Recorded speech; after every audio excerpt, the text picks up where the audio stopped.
একদম ভোরে ভোরে উঠে যাই, যেহেতু আব্বা আম্মা দুইজন বাসায় আছে। তো আম্মু হচ্ছে আমাকে অনেক কাজে হেল্প করে। এই জিনিসটা আমার কাছে একটা সহযোগিতার মতো হয়। সব শাশুড়ি মনে হয় এক হয় না। আমার শাশুড়ি আমাকে যতটুকু হেল্প করেন আলহামদুলিল্লাহ।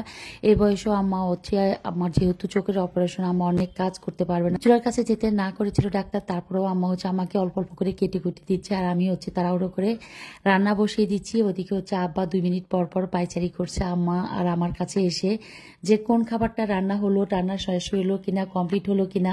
তো আজকে যে রান্নাগুলো করছি, মোরগ রান্না করছি। প্রথমে হচ্ছে মোরগের মাংস দুটোকে চুলার উপরে মশলা কষিয়ে বসিয়ে দিলাম। ওদিকে হচ্ছে অনেকদিন পর মরিচ ভর্তা খেতে ইচ্ছে করেছে, তো সেজন্য হচ্ছে ধনিয়া পাতা, তারপরে হচ্ছে আস্ত হচ্ছে কাঁচামরিচ আর হচ্ছে রসুনের কোষগুলোকে ভালোভাবে ভেজে তারপরে হচ্ছে রেডি করে রেখেছি।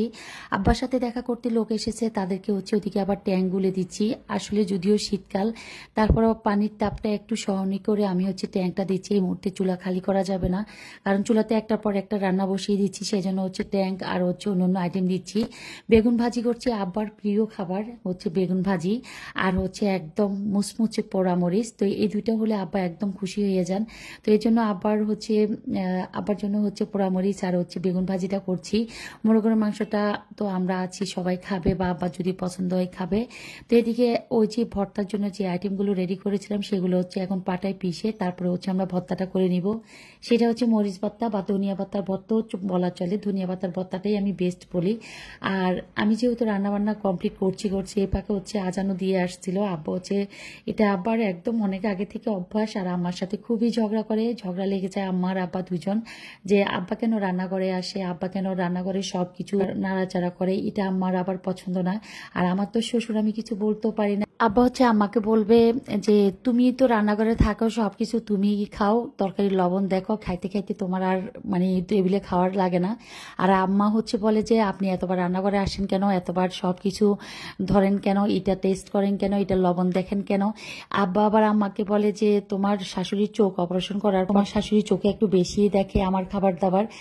আমার তখন হাসিয়ে আসে। আসলে এই লাইফটা আবার অন্য রকমের লাইফ, যে মনে হয় যেন সেই প্রথম প্রথম নতুন নতুন বিয়ে হলে যে হাজব্যান্ড ওয়াইফের যে একটা ভালোবাসা, একটু খুনসুটি থাকে, সেম জায়গায় আব্বা আম্মা এখন আছে একদম। মানে আমরা তো মানে নাতি নাতনি বা হচ্ছে এখন ওনারা বয়স হয়ে গিয়েছেন, বা দুইজনে হচ্ছেন দুই দিকে, একজনকে একজন টেক কেয়ার করেন, বা একটু ঝগড়া রাখলে আমাদেরকে সাক্ষী করেন।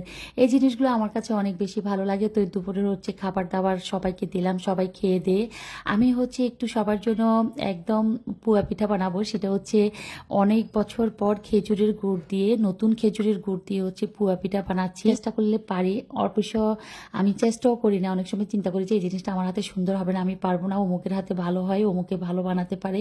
এই জিনিসটা ফিল করে অনেক সময় আমি বানাইনি। তো আজকে ইচ্ছে করলো যে একটু পুয়া পিঠা বানাই। তো সেই জন্য হচ্ছে ডোটা রেডি করে পুয়া পিঠাগুলো বানাচ্ছিলাম। প্রথমে একটু ভালো হয়েছে, তো হয় নাই, আবার লাস্টেরগুলো এত এত সুন্দর হয়েছে, আমি একদম খুশি হয়ে গিয়েছি যে আমার পুয়া পিঠাগুলো পারফেক্ট হয়েছে। প্রথম কয়েকটা একদম এলোমেলো ছিল, সুন্দরভাবে ফুল উঠেছে বাট সুন্দর হয় নাই, ছেঁড়া বেড়া ছিল। তো এই তো খেজুরের পুয়া পিঠার স্মেলে পুরা বাসা চুইচুই করছে। আর খেজুরের পুয়া পিঠা মানে আমার কাছে মনে হয় যেন যখন তেলটা চুলার উপরে দেওয়ার পর তেলটা থেকে একটা স্মেল বের হয়ে আসে খেজুরের গুড়ের পোড়া পোড়া, আমার ওই স্মেলটাই সবচেয়ে বেশি ভালো লাগে। তো এখানে হচ্ছে পুয়া পিঠা বানিয়ে দিলাম। দুপুরে খাবার দাওয়ার পর আসর আজান দিলে সবাই চা খাবে, চায়ের সাথে হচ্ছে পুয়া পিঠা আর হচ্ছে চা দিচ্ছি, আর বিস্কিট মুড়ি তো সামনে দিয়ে রাখি, যার যেটা ভালো লাগে। তো পুয়া পিঠাগুলো কার কাছে কেমন লাগলো, দেখতে কেমন হয়েছে, আমি পেরেছি কিনা, সার্থক হয়েছে কিনা অবশ্যই জানাবেন। আমার কাছে মনে হয়েছে ডোটা আরও পাতলা নিলে মানে আরও বেশি করে ফুল উঠতো, কিন্তু একদম ভয়ে ভয়ে আজকে পুয়া পিঠাগুলো বানিয়েছি। লাস্ট কয়েকটা পুয়া পিঠা যখন বেশি বেশি সুন্দর হয়েছে, ওগুলোর ভিডিও নিতে আর একটু কার্পণ্যতা করিনি, ওগুলোর ভিডিওটা একদম ঠান্ডা মাথায় নিয়েছি। আর ডোটা আমি রেডি করেছি, আমি একবার শেয়ার করেছি, ডোটা একদম এভাবে আমি রেডি করেছিলাম যাতে করে অতিরিক্ত ঘনও না, অতিরিক্ত আবার পাতলা না।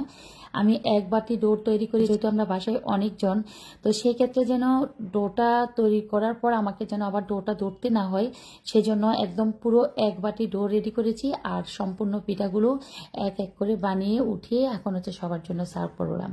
তো সবাই অনেক বেশি ভালো থাকবেন, সুস্থ থাকবেন, আমার জন্য দোয়া করবেন, আপনাদের জন্য অনেক অনেক দোয়া। আল্লাহ হাফিজ।